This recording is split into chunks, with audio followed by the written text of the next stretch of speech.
Shalom saudara-saudara yang terkasih dalam Kristus Tuhan. Apa kabar? Luar biasa. Suaranya mana kurang? Apa kabar? Luar biasa. Puji Tuhan, pada hari ini kita bisa bersama-sama kembali untuk mengikuti ibadah di tempat ini. Dan juga selamat datang juga buat teman-teman yang masih online, selamat bergabung di tempat melalui online. Dan juga mari kita siapkan hati kita sebelum kita memulai ibadah pagi ini. Amin. Amin. Bapa di dalam surga, kami mengucap syukur dan berterima kasih Tuhan atas kasih kebaikan Tuhan dalam hidup kami. Kami boleh ada di tempat ini, itu semua karena kasih Tuhan, itu karena kebaikan Tuhan. Berkati setiap kami Tuhan, berkati jemaat-jemaat-Mu ya Tuhan, berkati setiap kami pelayan-pelayan-Mu ya Tuhan. Berkati ibadah ini Tuhan, dari awal pertengahan hingga akhir Tuhan.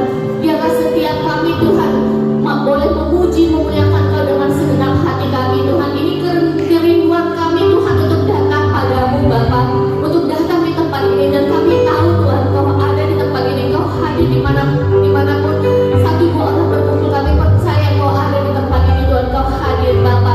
Urapi setiap kami, berkati setiap kami, layakkan kami Tuhan untuk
ketika kami mulai kurang percaya kepada Tuhan, biar itu terjadi di dalam setiap kehidupan kami setiap hari. Oh Tuhan yang hidup, yang berkarya terus atas kehidupan kami, terus murnikan, sucikan hati kami, supaya semakin hari semakin berkenan di hadapan-Mu. Biar firman-Mu pagi hari ini juga memberikan pencerahan kepada setiap kami, sehingga kami semakin mengasihi Tuhan, semakin mendekat kepada Tuhan, menjadikan Engkau itu sandaran bagi kehidupan kami. Karena tidak ada yang lain ya Tuhan di atas muka bumi ini yang sanggup untuk membuat kami bisa berdiri tegak, bahkan boleh mengalami kemenangan demi kemenangan. Hanya Engkau Tuhan, tempat sandaran kehidupan kami. Terima kasih Hamba-Mu berdoa, Kau menguasai setiap hati kami dengan kebenaran firman-Mu yang pasti akan memerdekakan kehidupan kami. Terima kasih Tuhan, Kau diagungkan, Kau dipermuliakan. Di dalam nama Yesus kami terima kebenaran firman-Mu. Haleluya, semua kita berkata amin. Bapak Ibu silakan dulu. Terima kasih untuk tim Praise and Worship. Haleluya, selamat pagi semua. Shalom. Amin. Mari kita akan melihat bagian firman Tuhan yang saya ambil dari kitab Lukas pasalnya yang ke-10. Lukas pasalnya yang ke-10 ayat 39 sampai ayatnya yang ke-42. Saya percaya Bapak Ibu sudah siap mendengarkan firman Tuhan. Tolong lihat kanan kiri, ayo ready. Haleluya. Terima kasih untuk teman-teman yang baru datang. Apa namanya? Kristi. Bexley, bagus banget ya. Saya punya teman tinggal di Bexley. Satunya lagi? Bagus itu ya namanya ya. Luar biasa, senang sekali bisa bersama-sama. Mari kita belajar. Saya mau berkhotbah soal tempat untuk bersandar, ya, ngambil dari kitab Lukas pasalnya yang ke-10 ayatnya yang ke-39 sampai ayatnya yang ke-42. Lukas 10 pasalnya yang ke-39 ayatnya ayat 39 sampai ayatnya yang ke-42. Nah, Bapak Ibu yang dikasihi Tuhan, mari kita akan perhatikan bersama-sama pembacaan firman Tuhan pada pagi hari ini. Ayatnya yang ke-39 berkata, ketika Yesus dan muridnya dalam perjalanan tibalah ia di sebuah kampung, seorang perempuan yang bernama Marta menerima dia di rumahnya. Ini keluarga favorit daripada Tuhan Yesus, Marta, Maria, dan Lazarus, ya. Perempuan itu mempunyai seorang saudara yang bernama Maria. Maria ini duduk dekat kaki Tuhan dan terus mendengarkan perkataannya. Katakan bersama saya, duduk dekat kaki Tuhan. Duduk dekat kaki Tuhan. Setelah Marta sibuk sekali melayani, ia mendekati Yesus dan berkata, Tuhan, tidakkah Engkau peduli bahwa saudaraku membiarkan aku melayani seorang diri? Suruhlah dia membantu aku. Ayat 41, tetapi Tuhan menjawab, Marta, Marta, engkau khawatir dan menyusahkan diri dengan banyak perkara, tetapi hanya satu saja yang perlu. Maria telah memilih bagian yang terbaik, yang tidak akan diambil daripadanya. Terjemahan yang lain dikatakan, she chose the good portion. Ya, Maria mengambil bagian yang terbaik. Ya. Ini keluarga yang betul-betul disukai sama Tuhan, ya. Tuhan itu kalau pelayanan di Yerusalem, dia tidak nginap di Yerusalem, tapi di Yerusalem itu kotanya cukup besar, ada penginapan yang cukup baik, tapi selalu di luar kota Yerusalem, tidak terlalu jauh dari situ, itu ada satu keluarganya Marta, Maria, dan Lazarus, dan dia suka menginap di situ. Jadi keluarganya favorit, jadi keluarga favoritnya Tuhan. Saudara, kalau saudara mengiring Tuhan, inginkah saudara menjadi orang yang menjadi favoritnya Tuhan? Halo? Saudara berjemaat di sini, kemudian inginkah saudara menjadi orang yang menjadi favoritnya Tuhan di tempat ini? Atau saudara berkata biasa-biasa aja deh Pak, ya? Sebab kalau menjadi favoritnya Tuhan itu menjadi perhatian Tuhan yang luar biasa. Ya, siapa sih yang tidak ingin jadi seorang yang favorit? Ya, semua kita ingin loh, menjadi favorit. Kalau ada kita kumpul begitu ya. Nah, ini menjadi favoritnya Tuhan. Keluarga di mana Tuhan selalu bisa nginap di situ, comfort di situ. dan menginap di situ, Marta ini sibuk. Rupanya kesibukan Marta untuk melayani dia tidak menjadikan dia favorit loh saudara. Bahkan ketika dia komplain dengan Tuhan, suruh dong, itu adikku ini kurang ajar nih ya, saya udah sibuk gitu, nggak dibantu. Tapi Tuhan berkata seperti begini, dia memilih bagian yang terbaik. Saudara, tidak cukup kita itu mengambil bagian yang baik. Kita harus mencapai kepada sesuatu yang terbaik. Bukan menurut ukuran kita, tapi menurut ukuran Tuhan. Karena ketika kita ini menjadi sesuatu yang terbaik di hadapan Tuhan, saudara itu jadi favoritnya Tuhan. Ya, saya bersyukur kalau kita mau belajar hari ini tentang tempat di mana Tuhan menjadi favorit, yaitu hidup kita. Bagaimana kita bisa menjadi favorit? Tempat apa yang kita bisa kunjungi, atau tempat apa yang kita bisa jadikan favorit kita sehingga kita menjadi favoritnya Tuhan? Mesti kita pilih, saudara. Ya, saya mau tanya, kalau saudara ditanya tempat favoritnya di mana? Ada yang bisa jawab? Di sini ini tempat favoritnya di mana? Ada orang berkata begini, tempat favorit saya Pak, rumah makan. Makan dulu, saudara. Seluruh sini ini kelilingi semua, mirip-mirip kita lah ya. Tapi kalau saya sudah tidak saya jadikan tempat favorit lah ya, karena semua sama sih, rasanya sama semua, cuma beda-beda. Kalau ada yang ikut saya nanti malam ikut saya ke Palm Sport, karena ada tempat favorit ya, kita akan pergi di sana. Setuju Pak? Ya setuju saya. Ya.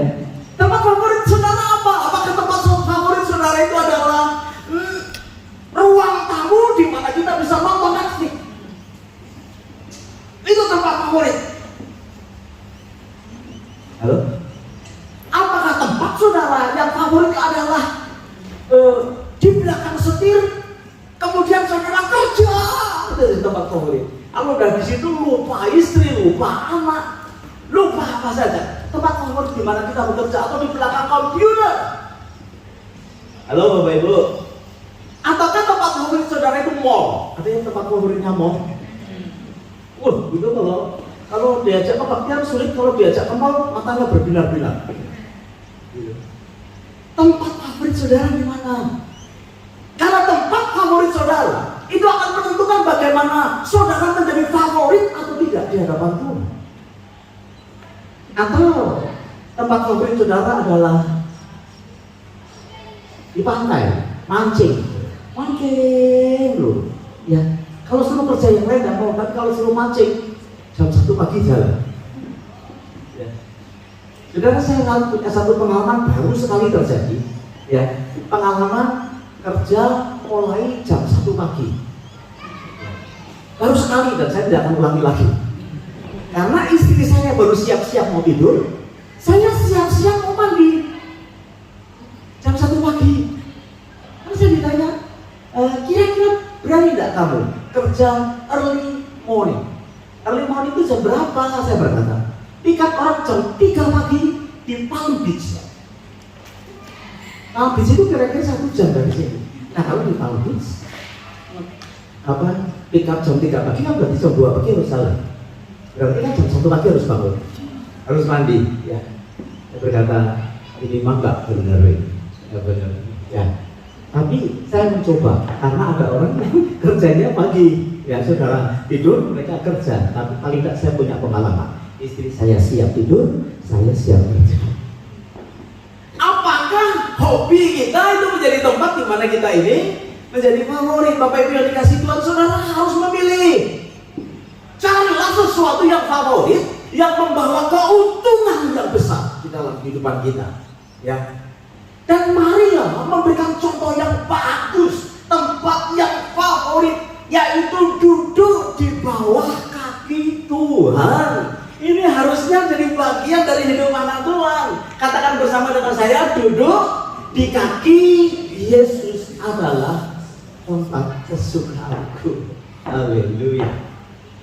Bapak Ibu, Saya rindu hari ini kita belajar bersama-sama dari kisah ini sehingga kita menemukan tempat favorit yang baru, yaitu di bawah kaki Yesus. Katakan amin. Nah, apa sih sebetulnya fungsi atau apa sebetulnya gunanya kita ini memiliki tempat atau menyukai tinggal di bawah kaki Tuhan? Ya. Kalau dulu sih secara fisikal ya, memang betul-betul ada Tuhan di situ, dan kita lihat banyak kisah di mana orang tersyukur di situ, ada orang lari ke situ, ada orang berharap di situ, dan mereka semua mengalami sesuatu yang disebut dengan mujizat yang Tuhan nyatakan. Yang sakit disembuhkan, yang terikat kuasa kegelapan dilepaskan. Bapak Ibu, kita lihat beberapa gunanya daripada kita ini mendekat atau duduk di bawah kaki Tuhan. Yang pertama, perhatikan bersama dengan saya. Banyak di antara saudara berkata begini, boring Pak, duduk di bawah kaki Tuhan itu boring. Tapi kalau mau enggak, ya boring Pak, berdoa, punya waktu yang cukup dengan Tuhan. Tapi kalau Netflix kuat saudara, 2, 3 film tuh bisa kuat loh satu malam. Wih, sampai matanya gini-gini. Aduh, nanggung Pak, nanggung. Si Kim itu loh, si orang Korea itu, gemes gitu ya. Oh, nggak selesai dilihat masih 15 episode sudah. Kok bisa kuat ya? Tetapi boring nih kalau di bawah kaki Tuhan. Saya beritahu saudara gunanya, dan saya berdoa hari ini saudara dan saya bisa berubah. Yang pertama, apa keuntungannya? Yang pertama, di bawah kaki Tuhan kita ini akan mendapatkan istirahat. Ya. Lukas pasal yang ke-8 ayat 39 dan berkata begini, dan keluarlah orang-orang untuk melihat apa yang telah terjadi. Mereka datang kepada Yesus dan mereka menjumpai orang yang telah ditinggalkan setan-setan itu duduk di kaki Yesus. Ia telah berpakaian dan sudah panas. Maka takutlah mereka. Saudara, jadi gila itu capek ya? Hah? Jadi gila itu capek ya? Capek. Dikuasai sama gila itu capek. Dan saya melihat orang yang dirasuk setan ini, saudara, ngalami capek luar biasa. Ya. Tetapi ketika dia dilepaskan oleh Tuhan, Alkitab berkata di bawah kaki Tuhan, kita ada tempat di mana kita ini bisa beristirahat. Katakan istirahat. Saudara kan bisa bersama dengan saya beristirahat dalam hidupmu ketika kita ada di bawah kaki Tuhan. Capek gak sih hidup sekarang ini? Capek gak Nuri? Hidup di zaman ini capek? Capek? Ya. Hidup sendiri aja capek ya? Mas Sore? Apalagi kawin? Capek juga. Berdua kawin sampai capek ya, kemudian punya anak, Pak Iwan. Capek, hidup ini capek, berat saudara. Tetapi Alkitab berkata kalau engkau rasa duduk di bawah kaki Tuhan, itu tempat rest, tempat istirahat, bukan Netflix saudara, bukan hobi. Tetapi ketika kau punya waktu duduk di bawah kaki Tuhan, maka kita ini akan mendapatkan kekuatan yang baru. Orang yang menanti-nantikan Tuhan akan mendapatkan apa? Kekuatan yang baru. Amin. Yang kedua, apa sih gunanya kita ini duduk di bawah kaki Tuhan? Saudara punya waktu untuk menyembah. Manusia ini, saudara, ada satu yang kurang, yaitu apa? Penyembahan. Karena ada satu bagian dalam hidup kita yang tidak bisa dipuaskan dengan segala sesuatu kecuali penyembahan. Dan banyak orang yang salah menyembah. Menyembah kepada gunung, kepada pohon, kepada hal yang lain, kepada batu. Tapi sesungguhnya hanya penyembahan kepada Tuhan yang membuat kita ini puas. Dan kalau saudara dan saya duduk di bawah kaki Tuhan, maka kita ini akan mengalami waktu untuk menyembah. Matius pasal 28 ayat 9 berkata gini, tiba-tiba Yesus berjumpa dengan mereka dan berkata, salam bagimu. Mereka mendekatinya dan memeluk kakinya serta menyembah Tuhan. Orang tidak bisa menyembah Tuhan dengan caranya sendiri. Tetapi ketika dia mulai duduk di bawah kaki Tuhan, tiba-tiba ada penyembahan. Ada pendeta berkata begini, saya nanti sedikit berdoa, sedikit berkat. Tidak berdoa, tidak ada berkat. Sudah meninggal orang, tapinya dia. Tapinya siapa namanya? Banyak berdoa, banyak berkat. Waduh, luar biasa ya. Saya amini loh, saudara. Saudara kalau punya waktu yang cukup dengan Tuhan, maka kekuatan yang baru akan diberikan. Caranya kan bisa macam-macam. Tetapi orang yang duduk di bawah kaki Tuhan, dia akan bisa menyembah kepada Tuhan. Dan penyembahnya akan mendatangkan kekuatan yang baru. Amin, katakan amin. Yang ketiga, orang yang duduk di bawah kaki Tuhan itu akan bisa mendapatkan pengajaran. Ya. Lukas 10 ayat 39 berkata, perempuan itu mempunyai seorang saudara yang bernama Maria. Dia komplain kenapa tidak membantu dia ketika Yesus ada. Maria ini duduk dekat di kakinya Tuhan dan terus mendengarkan perkataannya. Saudara dan saya akan bisa belajar, mempelajari satu kehidupan yang indah. Di dunia ini ada satu kepastian, saudara. Tetapi kepastian akan kau bisa dapatkan ketika engkau dan saya ini belajar dari firman Tuhan. Ketika kita ini belajar dari Tuhan yang memimpin kehidupan kita, telinga kita ini akan bisa dipertajam, bisa mengerti. Lidah kita menjadi lidah seorang yang katakan lidah seorang murid, ya. Sehingga apa yang kita lakukan semakin hari semakin mahir di dalam membuat keputusan. Bagaimana saudara bisa membuat keputusan yang baik kalau kita tidak memiliki istilahnya apa itu? Product knowledge-nya. Saya suka itu kata itu, product knowledge. Kalau orang Kristen tidak punya product knowledge dalam kehidupannya, bagaimana bisa mengatasi persoalan? Tentunya persoalan yang sesuai dengan apa yang Tuhan mau. Karena di situ Tuhan backup kehidupan kita. Banyak orang mengandalkan filsafat, banyak orang mengandalkan pengalaman, banyak orang mengandalkan ilmu pengetahuan untuk mengatasi. Tetapi saudara, banyak mereka yang akhirnya mengalami kekecewaan. Tetapi kalau saudara belajar dari firman Tuhan, kita berkata akan mendapatkan satu kepastian. Katakan kepastian. Di dunia tidak ada kepastian. Ya kan, berubah-berubah terus. Ada orang berkata kepada saya, Pak, saya ini ya sampai ke tempat ini saya nunggu 4 jam di Melbourne. Loh kenapa? Saya sudah pesan tiket, tiketnya di cancel. Kemudian saya pesan tiket lagi, saya sudah nunggu di cancel lagi. Saya nunggu 2-3 jam itu di sana hanya untuk telepon gitu. Akhirnya karena dia hanya satu orang, dia bisa masuk. Dan kemudian saya ini harusnya datang nanti malam, tapi sekarang saya sudah datang di sini. Kok bisa begitu? Sekarang pesawat nggak pasti. Kan bicara sama Pastor Jonathan sama Pak Ibu Gina, saya berkata, jangan naik Jetstar dong. Ya, karena dia kesini mau naik Jetstar, jangan naik Jetstar. Itu kenapa Pak? Yang pertama sering di cancel. Yang kedua tidak pasti berangkatnya kapan saudara. Saya ini saudara, beberapa hari yang lalu kita ke airport loh, di Terminal 2 itu sampai lainnya keluar. Orang berkata 2 jam untuk bisa terbang. Kok kayak internasional aja ya. Tetapi lantas saudara, ini saya nggak promosi lantas mantap. Pesawat turun tepat, berangkat tepat. Saya berkata tolong please pesannya kesini pakai kantas.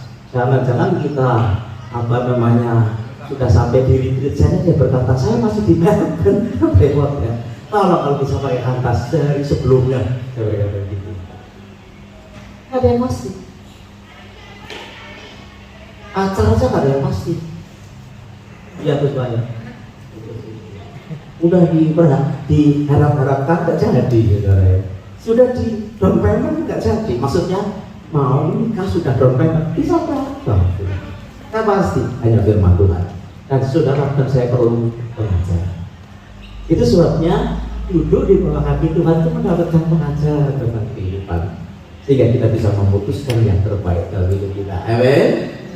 Yang keempat, Pak, ada berapa banyak? Tak kasih banyak. 4, ada pengharapan. Orang yang duduk di bawah kaki Tuhan itu mendapatkan pengharapan. Markus 7 ayat 25 berkata, malah seorang ibu yang anaknya perempuan kerasukan roh jahat segera mendengar tentang dia lalu datang dan bersyukur di depan kakinya. Saudara yang dikasih Tuhan, ibu ini dikatakan nggak bagus. Roti dikasihkan kepada anakmu, paling bagus ya roti dikasihkan kepada anjing, katanya gitu. Dia berkata nggak apa-apa Tuhan. Ya. Anjing juga suka kok. Dia menjadikan dirinya dan tersyukur dia dapat merendahkan diri. Karena dia tahu kalau dia lari di bawah kaki Tuhan, itu ada pengharapan di dalam kehidupannya. Banyak orang yang putus harap, banyak orang yang putus asa hari-hari ini, tersyukur di bawah kakinya. Jangan saudara terus malah mengakhiri kehidupan. Jangan sampai saudara melakukan perbuatan yang konyol, sebab ada pengharapan yang baru. Katakan pengharapan baru. Di bawah kaki Tuhan itu ada kekuatan baru, ada pengharapan baru yang diberikan kepada kita. Ini tadi dikatakan itu mujizat. Mujizat itu keajaiban yang dibuat Tuhan bagi anak-anak. Nah, kalau kita bersyukur di hadapan Dia, hari sampai hari ini masih ada mujizat, ada pengharapan yang baru di dalam kehidupan kita. Loh, itu kalau kita bisa duduk di bawah kaki Tuhan, bukan tempat yang luar biasa, saudara. Ya, cintai itu, usahakan itu, ya. Ada seorang hamba Tuhan yang luar biasa. Sudah cukup tua dia meninggalnya, tetapi satu hari menyelesaikan 6 jam berdoa di kamarnya. Hamba Tuhan bukan hamba Tuhan yang gerejanya besar, yang menengah saja. Dan dia bukan orang yang berteriak-teriak seperti saya begini. Dia kalau khotbah tenang aja, tapi setiap hari 6 jam itu di bawah kaki Tuhan. Kalau ada orang yang datang ke kebaktiannya dirasuk setan, tidak ditengking-tengking. Dalam nama Yesus setan keluar, nggak begitu. Kalau kamu nggak keluar, saya yang keluar, nggak gitu. Dia cuma begini, setan keluar. Jangan ganggu anak ini. Setannya keluar. Kalau ada orang sakit tidak ditengking-tengking. Dia berkata dalam nama Yesus, sembuh dia. Karena ada kuasa di dalamnya. Saudara, tolong kasih tahu ya, di antara saudara, kalau punya waktu 1 atau 2 jam setiap hari duduk di bawah kaki Tuhan, tadi jujur ngomong sama saya orangnya Pak, tolong kasih tahu kepada saya, saudara pasti akan dipakai di gereja ini. Atau saudara punya waktu khusus jam 3 pagi untuk berdoa sampai jam 5, sampai jam 6, ya. PM saya pribadi, private message, Pak, itu adalah saya mau sampaikan kepada saudara, saudara dibutuhkan di gereja. Halo? Kalau sampai tidak ada yang PM kepada saya, berarti tidak ada yang banyak duduk di bawah kaki Tuhan. Dalam ya, seminggu ini ya, saya berharap ada berapa? 10 gitu ya Pak ya. Kalian akan menjadi sesuatu yang menggairahkan. Nah, Bapak Ibu yang dikasih Tuhan, ada campur tangan Tuhan, ada pengharapan yang baru ketika kita duduk di bawah kaki Tuhan. Apa lainnya lagi? Next, yang kelima, orang yang duduk dekat kaki Tuhan itu bisa mendapatkan kemurahan Tuhan. Katakan murah. Tuhan itu kalau murah, saudara, rezeki datang. Kalau Tuhan itu murah, pengalaman hidup itu semakin indah di hadapan Tuhan. Siapa yang tidak mengingini kemurahan Tuhan? Dia itu sifatnya adalah murah. Makanya dia juga ngajar kita menjadi orang yang murah hati. Perhatikan Lukas 3:38, sambil menangis ia pergi berdiri di belakang Yesus, dekat kakinya, lalu membasahi kakinya itu dengan air matanya dan menyekanya dengan rambutnya. Kemudian ia mencium kakinya dan meminakinya dengan minyak wangi itu. Namastu, wangi. Ini orang bukan orang hebat loh, ini pelacur, saudara. Ya. Tapi karena menyadari keberadaannya, dia mendapatkan kemurahan yang luar biasa. Belum terlambat kok kita. Kalau saudara masih diberi hidup, bangun, itu artinya saudara belum terlambat untuk mendekat kepada Tuhan dan terima kemurahan Tuhan. Ada orang mengeluh terus, saya dan orang mengeluh terus karena tidak punya kemurahan Tuhan, atau tidak tahu bahwa hidupnya masih diberi kesempatan untuk menerima kemurahan yang datang daripada Tuhan. Pelacur ini direndahkan, pelacur ini tidak diperhitungkan, bahkan ada 7 roh jahat yang ikat hidupnya. Capek nggak diikat sama roh jahat? Hah? Capek nggak? Saudara belum pernah diikat sama roh jahat? Belum pernah ya? Capek? Capek? Ya.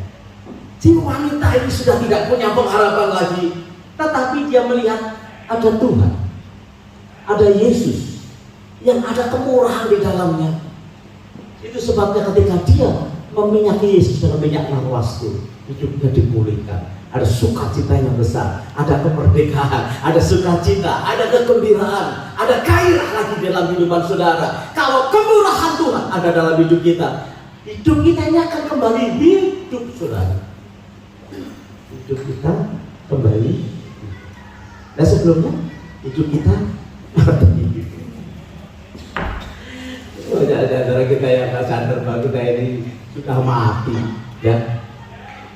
Mati perasaannya, mati kesukaannya, mati yang tadi, mati lidahnya nggak bisa rasain bahkan ambulan COVID. Saudara, hidup kita akan kembali hidup ketika ada kemurahan Tuhan dalam hidup kita. Ya, coba lihat sebelah itu. Kayaknya kamu nggak ada kemurahan. Ada sukacita karena kemurahan Tuhan membuat kita hidup kembali. Lagi ya, satu lagi, berdua lagi deh, ya. Nanti tak tambahin lagi kalau masih ada waktu.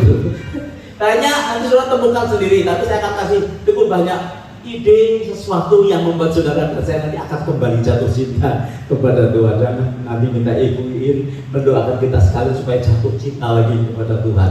Ya, punya waktu bersama dengan Tuhan, punya tempat bersama dengan Tuhan di bawah kaki Tuhan. Pak, saya ini cuma tinggal di satu kamar saja, Pak. Enggak apa-apa, cari pojokan gitu, ya, bikin kursi khusus untuk bertemu dengan Tuhan. Kita pasti kenapa? Karena ada kemurahan Tuhan yang akan diberikan dalam kehidupan kita. Selanjutnya, saudara, yang duduk di bawah kaki Tuhan itu akan mendapatkan kuasa daripada Tuhan. Wah, ini hebat. Ada otoritas, ada authority, ada kuasa yang keluar dari hidup kita. Katakan kuasa. Dari kata dunamos, menghasilkan dinamik sesuatu desakan yang luar biasa. Matius 15 ayat 30 berkata, kemudian orang banyak berbondong-bondong datang kepadanya, membawa orang lumpuh, orang timpang, orang buta, orang bisu, dan banyak lagi yang lain, lalu meletakkan mereka di mana? Pada kaki Yesus. Dan dia menyembuhkan mereka semuanya dahsyat. Ketika di bawah kaki Tuhan, ya, yang timpang berjalan, yang buta melihat, ya, sakit disembuhkan. Aduh, hari-hari ini banyak orang yang sakit dompetnya. Dompet kok bisa sakit ya? Gitu ya. Wajahnya, waduh, habis-habis. Kenapa? Untuk menyehatkan dompetnya. Saudara, saya kasih ide. Duduk di bawah itu. Dia bisa kasih ide yang lebih baik. Bagaimana menyembuhkan dompet saudara. Orang itu kalau sehat, enak, makan apa saja enak. Dan duduk di bawah kaki Tuhan karena ada kuasa di dalamnya. Banyak orang sebetulnya mengerti, banyak anak Tuhan sebetulnya mengerti, karena kita ajar kan seperti begini, tapi nggak bisa mempercayainya. Mari kita belajar mempercayainya karena kuasa mujizat itu akan mengalir di dalam kehidupan kita. Ya, betul saudara. Sekarang ini wujudnya adalah penyembahan kita kepada Tuhan. Karena Tuhan sudah naik ke surga. Orang yang duduk di bawah kaki Tuhan, dia akan mengalami kuasa Tuhan. Yang ketujuh, orang yang duduk di bawah kaki Tuhan keuntungannya, mendapatkan kesempatan untuk melayani. Yohanes 12 ayat yang ketiga berkata, maka Maria mengambil setengah kanti minyak narwastu murni yang mahal harganya, lalu meminyakinya kaki Yesus dan menyekannya dengan rambutnya, dan bau minyak semerbak di seluruh rumah itu. Bapak Ibu, minyak narwastu, minyak yang cukup mahal, dijadikan oleh Maria sebagai persiapan akan kematian Tuhan.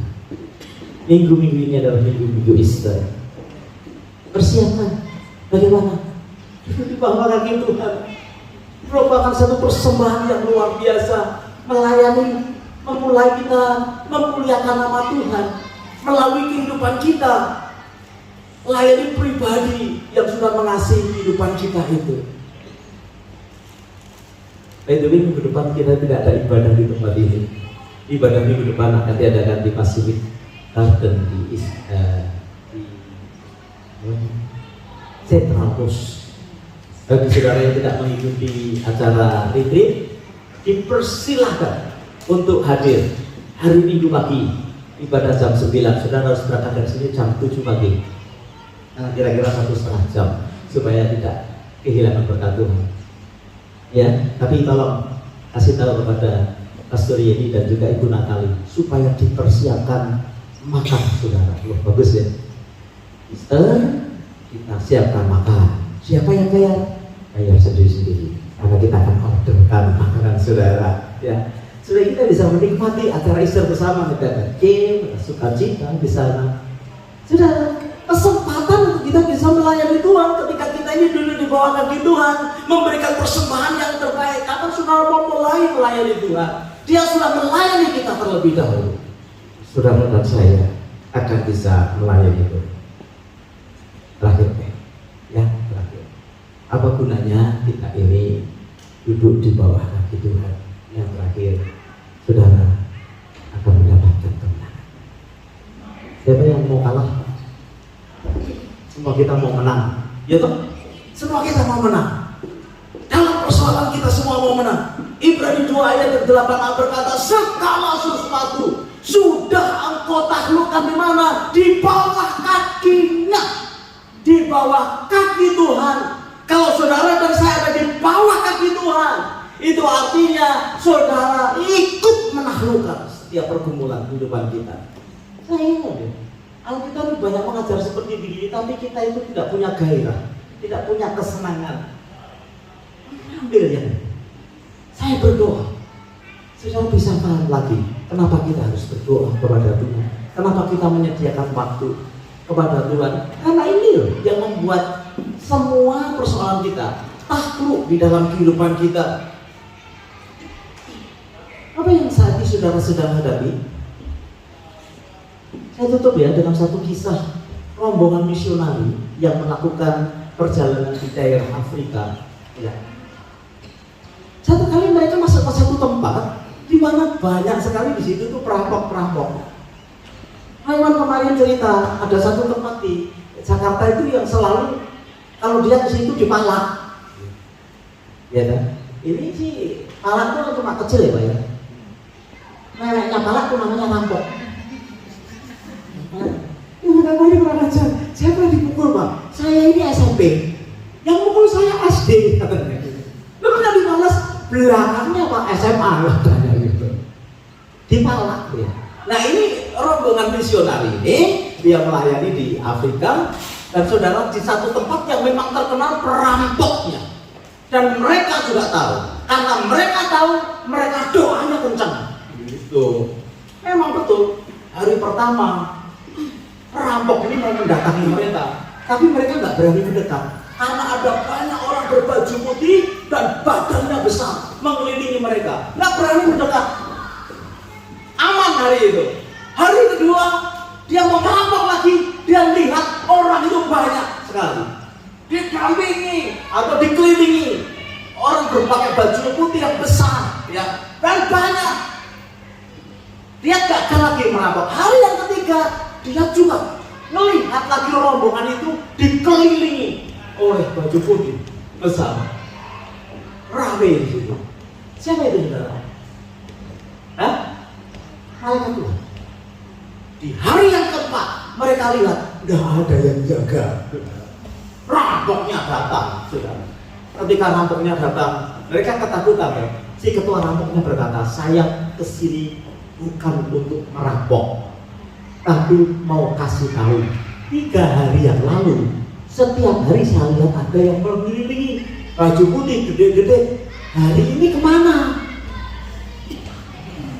Mereka dia nggak dirampok sih, cuma dia tanya, itu kemana? Ketua rombongan akhirnya diminta ampun kepada Tuhan karena kecapean hari itu mereka tidak doa. Lihat ya, orang lain bisa lihat penyertaan Tuhan di dalam kehidupan anak-anak Tuhan. Kita kan sering kecapean ya, dan kemudian kita berkata Tuhan tahu. Tuhan tahu, haleluya, bubuk saudara ya. Duduk di bawah. Teman-teman silahkan ke depan, nyanyikan lagu Tuhan tadi. Ya, mari. Saya selesai dengan doa saya. Itu tepuk yang paling baik buat Tuhan kita. Ya, kita menyanyikan lagu itu. Tuhan tahu. Kemudian kita nanti berdoa. Saya minta nanti bunyi berdoa buat kita sekalian ya. Powerful nih. Ya, hari ini saya berdoa semua kita kembali dibangun untuk boleh duduk di bawah. Bapak Ibu, dudukkan kepala saudara. Izinkan dia nyanyikan lagu ini.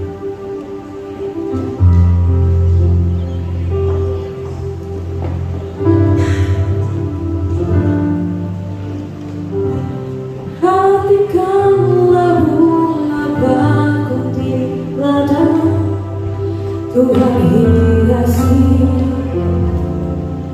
tanpa bekerja.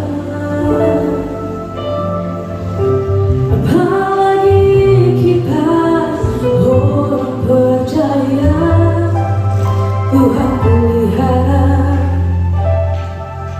Tuhan cukupkan. Perhatikan burung-burung di udara, Tuhan limpahkan tanpa bekerja. Apalagi kita kesayangannya, Tuhan pelihara, Tuhan sediakan. Saat kau perlu, Tuhan tahu. Saat kau minta, Tuhan dengar. Saat percaya, Tuhan bekerja. Saat menangis, Tuhan tahu. Saat berdoa, Tuhan dengar. Saat bersyukur, Tuhan berkati.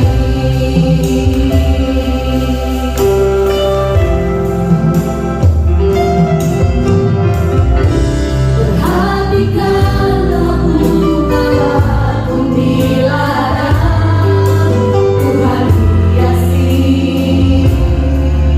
tanpa bekerja.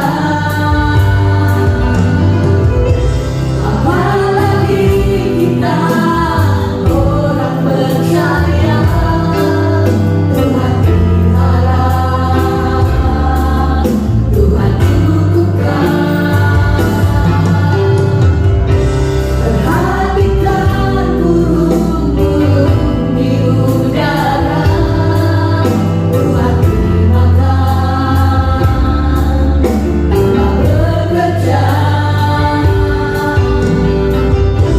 Apalagi kita kesayangannya, Tuhan pelihara, Tuhan sediakan. Saat kau perlu, Tuhan tahu. Saat kau minta, Tuhan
perlu duduk diam di kaki Tuhan.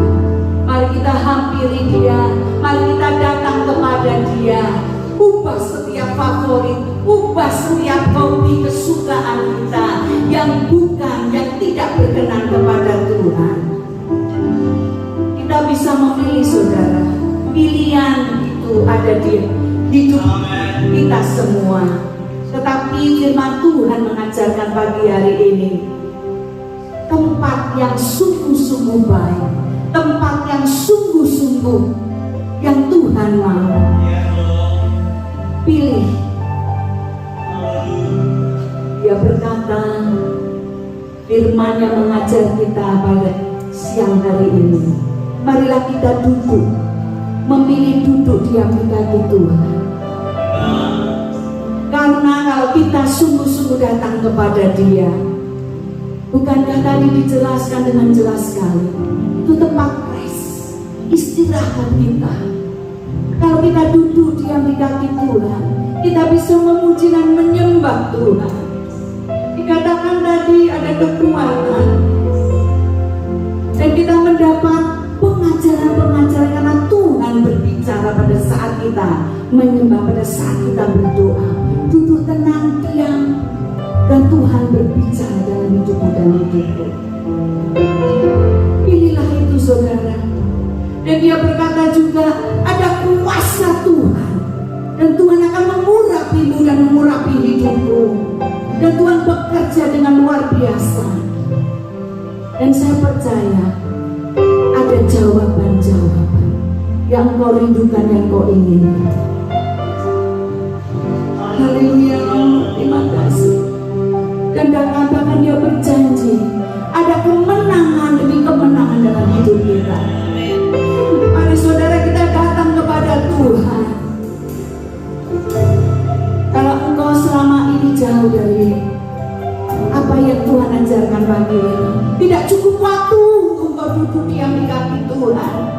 Bahkan mungkin tidak ada waktu karena kesibukan. Apapun saudara alasannya, mari kita datang kepada Tuhan. Mari kita bertobat bersama-sama, minta ampun kepada Tuhan, dan katakan, Tuhan, Roh Kudus tolong aku, biar mulai sejak hari ini aku memiliki waktu yang lebih untuk duduk diam di bawah kaki Tuhan.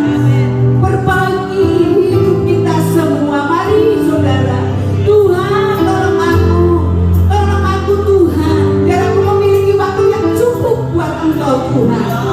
Kalau aku bisa bekerja overtime 10 jam, 8 jam, 12 jam, dan kau tahu saudara, Dia itu sumber berkat itu. Dia itu sumber apa yang engkau mau Tuhan, itu Dia punya. Mari saya mau mengajak semua datang kepada Tuhan, minta ampun Tuhan. Kalau engkau mau itu bisa. Mari angkat tangan kita semua, katakan kepada Tuhan, ya Rabbana Aku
percaya kami bisa melakukan mengerjakannya bersama dengan Engkau.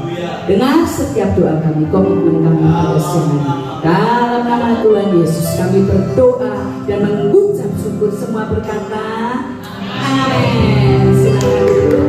Haleluya. Bapak, tumpangkan tangan mata setiap kami, biar kami pulang dengan membawa sejahtera. Karena kami tahu Kau Tuhan, Tuhan yang hidup dan Tuhan yang sanggup menolong hidup kami. Apa itu yang dikasih Tuhan?